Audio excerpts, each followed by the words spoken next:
कक्षा 7 विषय है हिंदी। पाठ संख्या है 7 और पाठ का नाम है पापा हो गए। लेखक है विजय तेंदुलकर।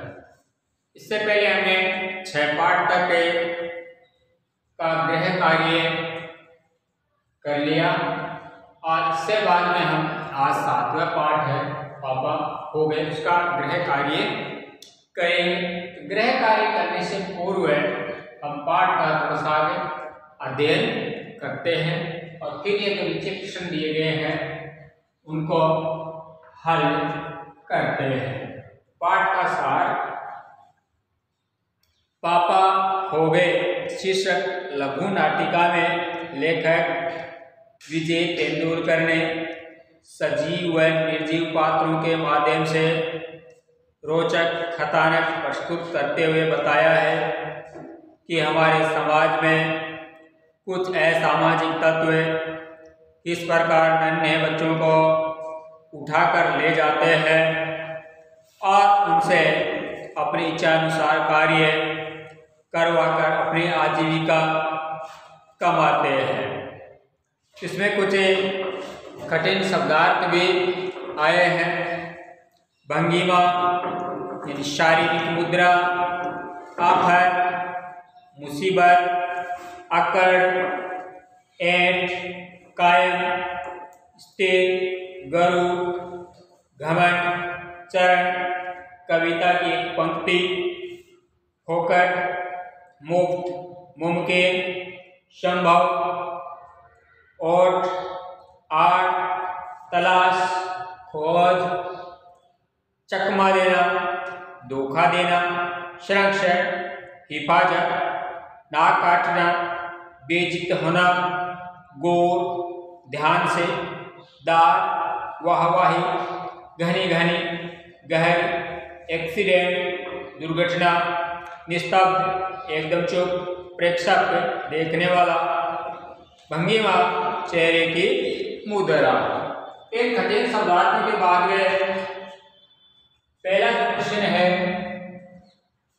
नाटक में आपको सबसे बुद्धिमान पात्र, यानी नाटक है और उस नाटक में आपको सबसे बुद्धिमान पात्र कौन लगा और क्यों, यानी इस नाटक में सबसे बुद्धिमान कौन है पात्र और आपको नाटक में ये बुद्धिमान पात्र क्यों लगा। इसका उत्तर हो जाएगा, नाटक में हमें सबसे बुद्धिमान पात्र कौवा लगा, यानी कौवा है वह सबसे बुद्धिमान है क्योंकि वह अपने पंखों के सहारे उड़कर सभी घटनाओं की जानकारी रखता है और उसी की सावधानी के कारण वह नन्ही बच्ची दुष्ट व्यक्ति के हाथों से बच जाती है। उस लड़की को उसके पिता के पास पहुंचाने की योजना भी कौवा ही सबको बतलाता है। इसलिए नाटक में हमको सबसे बुद्धिमान पात्र कौवा लगता है। कौवा है वह इस नाटक में बुद्धिमान है। दूसरा प्रश्न है, पेड़ और खंभे में दोस्ती कैसे हो गई थी। पेड़ है और दूसरा खंभा है, उसमें दोस्ती कैसे हो गई थी। इसका उत्तर होगा, पेड़ समुद्र के किनारे अकेला खड़ा था। कुछ समय बाद वही पास में एक खंभा लगाया गया। यह देखकर पेड़ बहुत खुश हुआ और उसने खंभे से दोस्ती करनी चाहिए, लेकिन खंभा अपने अकड़ में खड़ा रहा। एक दिन तेज बारिश हुई और आंधी आई जिससे खंभा झुककर पेड़ से जा टकराया। पेड़ ने उसे गिरने से बचा लिया। इस हादसे से पेड़ और खंभे में दोस्ती हो गई। इसके बाद में है प्रश्न नंबर 3, लेटर बॉक्स को सभी लाल ताऊ कहकर क्यों पुकारते थे। लेटर बॉक्स होता है उसको सभी लाल ताऊ है वह कहकर क्यों पुकारते हैं। इसका उत्तर हो जाएगा, लेटर बॉक्स को सभी लाल ताऊ कहकर इसलिए पुकारते हैं थे क्योंकि वह पूरा का पूरा लाल रंग में रंगा हुआ था। साथ ही वह चोरी चोरी सबकी चिट्ठियां पढ़कर समाज के लिए चिंतित होता था। यानी लाल ताऊ जो लेटर बॉक्स होता है वो लाल रंग का होता है, इसलिए उसको लाल ताऊ कहकर पुकारते थे। प्रश्न नंबर है 4, लाल ताऊ किस प्रकार बाकी पात्रों से भिन्न है। लाल ताऊ है वो इस पाठ में जो पात्र आए हैं उनसे किस प्रकार भिन्न है। इसका उत्तर हो जाएगा लाल ताऊ अन्य पात्रों की अपेक्षा पढ़ा लिखा था। वह दूसरों की चिट्ठियां पढ़कर समाज के लिए चिंतित रहता था।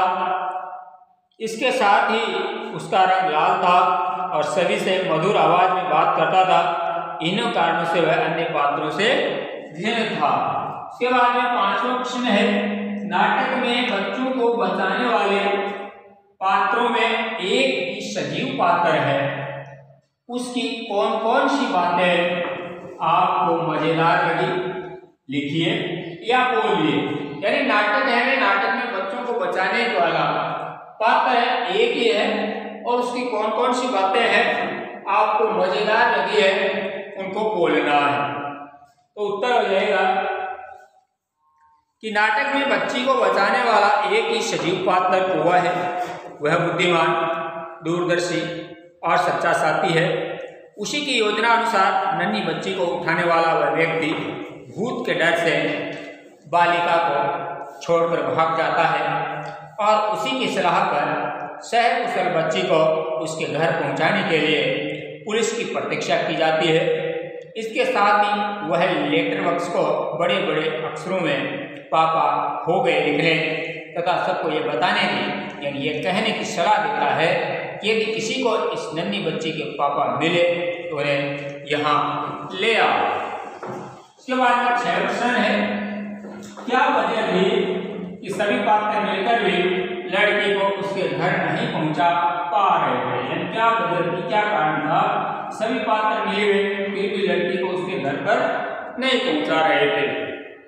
इसका उत्तर हो जाएगा लड़की नन्ही सी होने के कारण अबोध थी। यानी लड़की छोटी थी और वह अबोध थी, यानी भोली भाली थी, जानकार नहीं थी। इसलिए उसे अपने पिता का नाम और घर का पता मालूम नहीं था। यानी वह पिता का नाम और घर का पता नहीं जान रही थी और वह बता भी नहीं सकती थी। इसी कारण सभी पात्र मिलकर भी उस लड़की को उसके घर नहीं पहुंचा पा रहे थे।